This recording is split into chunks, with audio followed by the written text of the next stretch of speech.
In the heart of Arabian desert, amidst the swirling sands and the shimmering heat, stood the towering figure of Khalid ibn Walid. His eyes, sharp as the blade he wielded, scanned the horizon, taking in the vast expanse of dunes that stretched endlessly before his eyes.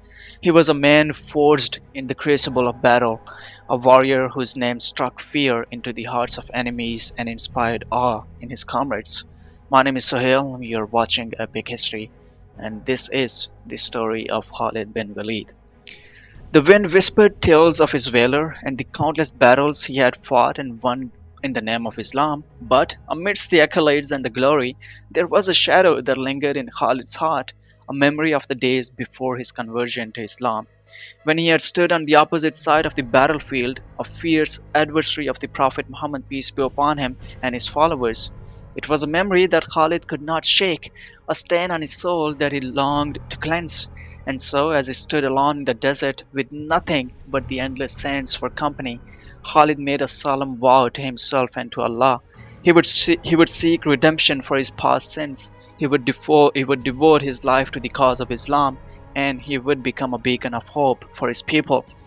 And so it was that Khalid embarked on a journey of transformation, a journey that would take him from the depths of despair to the pinnacle of glory. With each battle he fought, with each victory he achieved, Khalid felt the weight of his past sins lifting from his shoulders, replaced by a sense of purpose and righteousness that burned bright within him. But amidst the triumphs and accolades, there were moments of doubt and uncertainty, moments when Khalid questioned his worthiness to bear the title of the Sword of Allah. It was during one such moment that Khalid received word of a new assignment from the Caliph Abu Bakr. He was to lead an army against the impostor Musaylima, whose followers threatened to tear apart the fabric of a society with their treachery and deceit. As Khalid marched at the head of his army, his heart heavy with the weight of responsibility, he prayed to Allah for guidance and strength. He knew that the battle ahead would be fierce and unforgiving, that the fate of his people hung in the balance. But Khalid was undeterred, for he knew that he fought not for glory or fame, but in the name of Allah and His Messenger. And so it was that Khalid led his army into the battle, his sword flashing like lightning in the desert sun. With each stroke, with each blow, he struck down the enemies of Islam, his heart filled with righteous fury and unwavering determination. And when the dust finally settled and the smoke cleared, it was Khalid bin Walid who emerged victorious, his name forever etched in the annals of history as the Sword of Allah. But even in the moment of triumph, Khalid remained humble, for he knew that the victory was not his alone, but a testament to the power of faith and the mercy of Allah. And as he stood amidst the wreckage of battle, with the cries of victory echoing in his ears, Khalid bowed his head in the gratitude and whispered a prayer of thanks to the one who had guided him on his journey of redemption. For Khalid bin Walid, the sword of Allah, knew that true greatness lay not in the strength of his arm or the sharpness of his blade, but in the purity of his heart and the sincerity of his faith. And as long as he walked the path of righteousness, guided by the light of Islam, Khalid knew that he would always be victorious, both in this world and the next. But Khalid's journey was far from over, for as he basked in the glory of his recent victory, word reached him of a new threat on horizon, a mighty army of Byzantine Empire marching towards the borders of the Muslim lands. Once again, Khalid was called upon to lead his people into battle, to defend the faith and their way of life against overwhelming odds.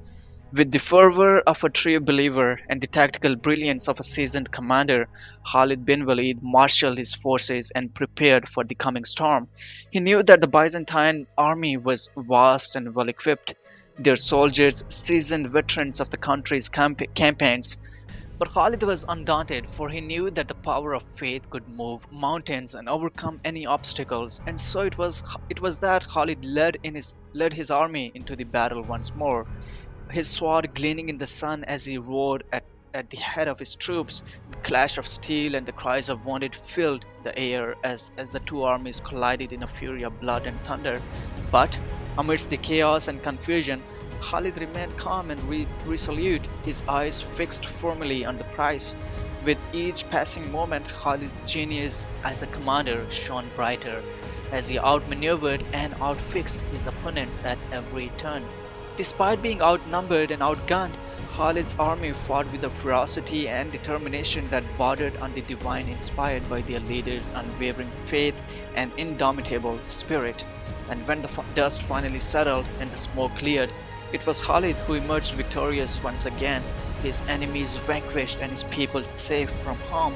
And as he surveyed the battlefield strewn with the bodies of the fallen, Khalid felt a sense of peace wash over him, knowing that he had fulfilled his duty to Allah and his people.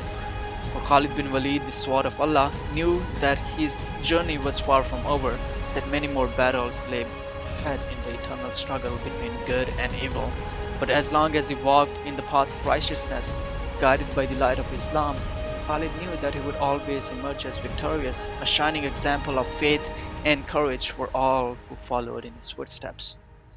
You were watching Epic History. That is all. Thank you so much for sticking to the end of this video. We'll see you in the next one. Until then, peace.